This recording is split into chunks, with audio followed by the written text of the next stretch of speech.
Hello everybody, thank you for coming back to my channel. First, I would like to give recognition to this beautiful woman who has went through more than any of us could even imagine. She was a beautiful wife, mother, and grandmother.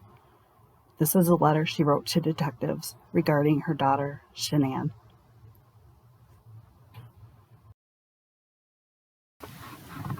Attention Dave Baumhaven. In 2009, Shanann built her house in Charlotte, North Carolina, battling her lupus. Her friend told her about her cousin Chris, saying he is a very nice guy, quiet, etc. So Shanann got a request from him on Facebook. Months later, she called me saying, "Mom, I met a nice guy. He is a mechanic." I said, "As long as you're happy and he is good to you." A few months after that, Shanann and Chris had a family gathering, and Frank, I, and his parents had a cookout.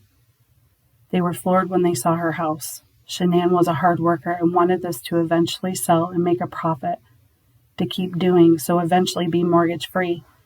Comes from a family of contractors. So Shanann was eager to please his parents, waiting on them hand and foot.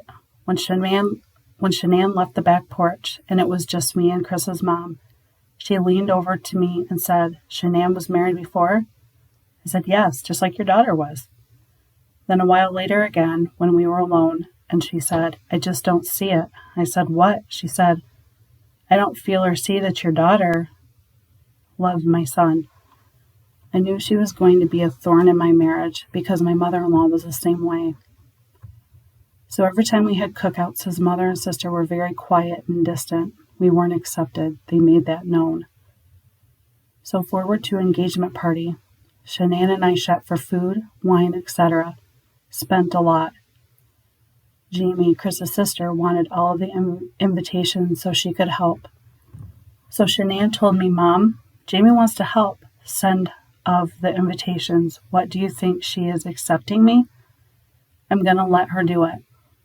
So this mom and sister prepped food and cross-contaminated everything. So Shanann couldn't eat any of it. Gluten-free, nothing. Everything was made with gluten. So thank God I made lots of food I brought. At least my daughter could eat.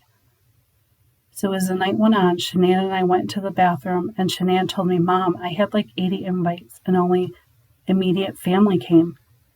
So Shanann called people the next day to learn that they never received an invite. Shanann was devastated.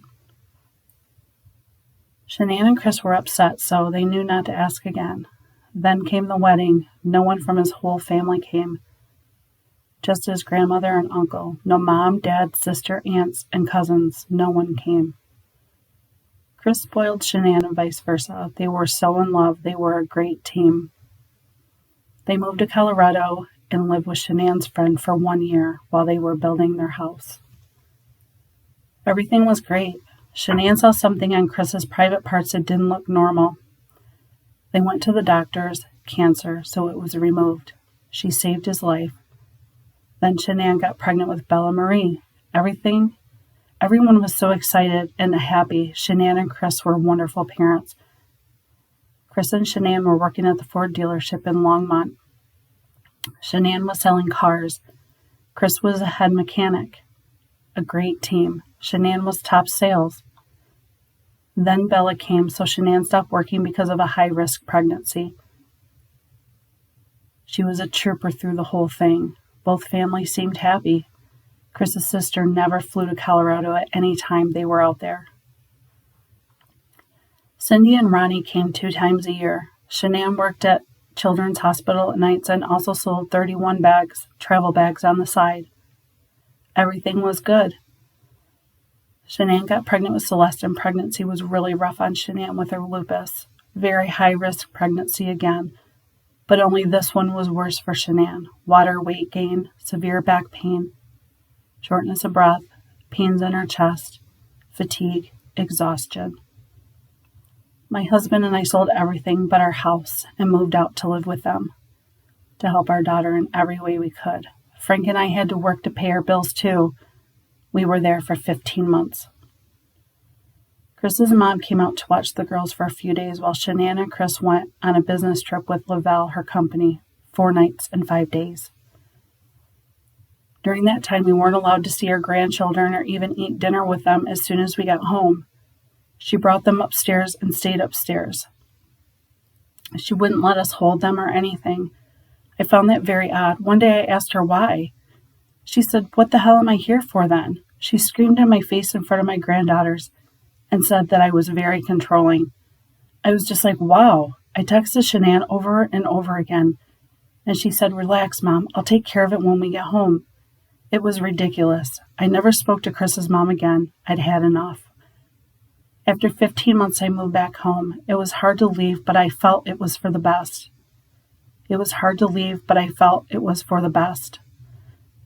I have been home now 17 months. Later, my whole family is dead. My beautiful daughter and beautiful grandchildren, all dead. Everything seemed fine. Our daughter never spoke about anything bad. She did speak to us about bankruptcy, a lot of debt, with all the medical bills. Bella and Celeste were back and forth to doctors, misdiagnosed for 2 years. I told Shanann that they had asthma and that she needed to fire that doctor. One day she went in and the PA was there and she diagnosed them with asthma. Finally, the girls were doing great, other than earplugs put in and girls being very allergic to tree nuts, which would have caused them death. Celeste was born with her esophagus too small. They went in 3 times to enlarge it.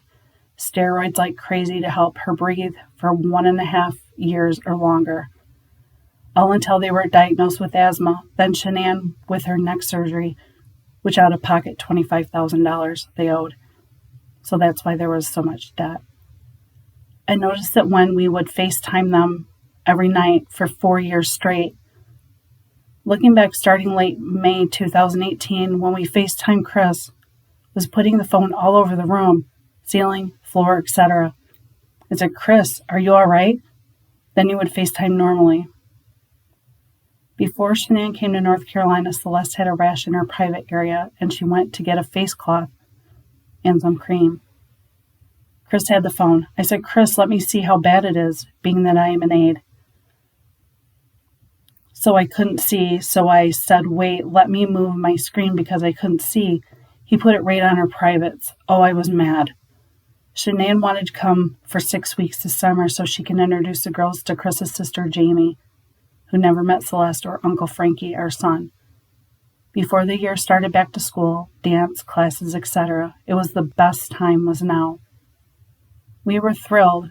Shanann stayed the week here, then weekends with Chris's parents. The first weekend was great with Chris's dad and family. However, the following weekend was a different story. Saturday was rough for Shanann. She was protecting her children from peanuts in every form, ice cream, a bowl full of nuts and open razor blades just laying around the house. Shanann called her father, "Come pick me up now, please." Shanann said Cindy was trying to give the kids ice cream with peanut chips in it. Shanann asked Cindy, "What kind of ice cream is that?" Cindy said, "Oh, relax, it's just ice cream." Shanann said, "Please let me read the ingredients." Cindy told my daughter that she was scary, so the girls walked outside to play with Jamie, Aunt Chris's sister. So after Shanann got done explaining to Cindy how dangerous peanut allergy is to the girls, Cindy ignoring Shanann. Shanann went outside. Jamie walked in. So the girls walked back in, and Shanann walked in the kitchen, noticed a large bowl of peanuts now sitting on the table. That wasn't there 2 minutes before.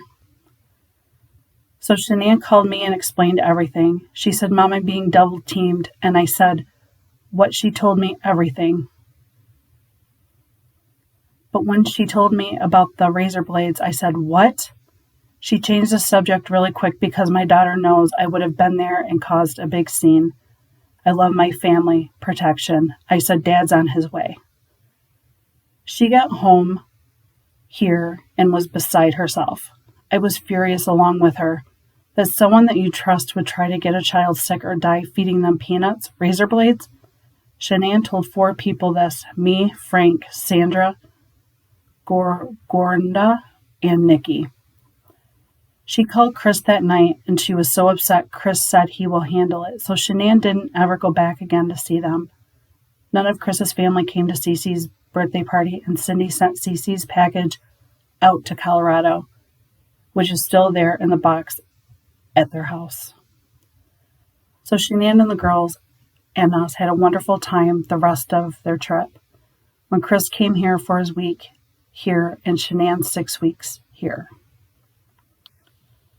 Shanann picked him up at the airport with girls. They were so excited to see their dad that they set off the alarm for running up to him. Chris spent the day with his parents as Shanann dripped him off at the nursing home to see his grandma. Shanann and girls came back here. Chris was acting really wired. I think that means weird to Shanann. He didn't have time to speak to her, and then he was going to stay because he had a storm with no street lights not working. Chris's dad brought him back here to our home. Shanann and Chris spoke on our back porch for a few hours about how he has been and the peanut stuff in his mom's house. Chris was distant to Shanann, okay with girls, okay with us. Shanann was vomiting all night, and Chris didn't get up to see how this was his wife. They left for Myrtle Beach, and Frank went with them for a couple of days. Being that it was our granddaughter's first time at the beach, Frank left them. I came a day and a half, the girls and I had a blast. Chris was very quiet, doing his own thing and ignoring Shanann. I said to my daughter, "Is everything okay?" She said, "Chris is Chris." So we were at the beach and we went to dinner, and Chris drove Shanann and girls.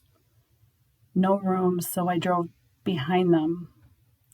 I was doing 83 miles an hour to catch up with them and texting Shanann, "Why is he driving like that? Tell him to slow down. I'm not in a race to go to dinner at dinner." At dinner, Chris left the table quite a few times, very silent. He was ignoring his kids and wife. CeCe was being funny, and he walked away again. I left the next day and came 2 days later. I asked Shanann to stay here with girls. She said Chris has good insurance for the girls. They went back home to Colorado. I'm devastated. The only reason Chris got fit was because diabetes runs high in his family, and Shanann wanted him to live forever. Sandra Rzuceks.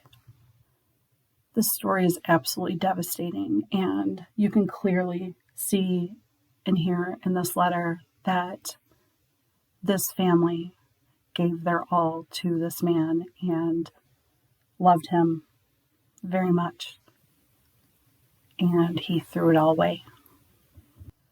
My goal is to always remember Shanann and to not let her be forgotten, and for her story and her truth to be told, because she wasn't a bad person. Her family are not bad people.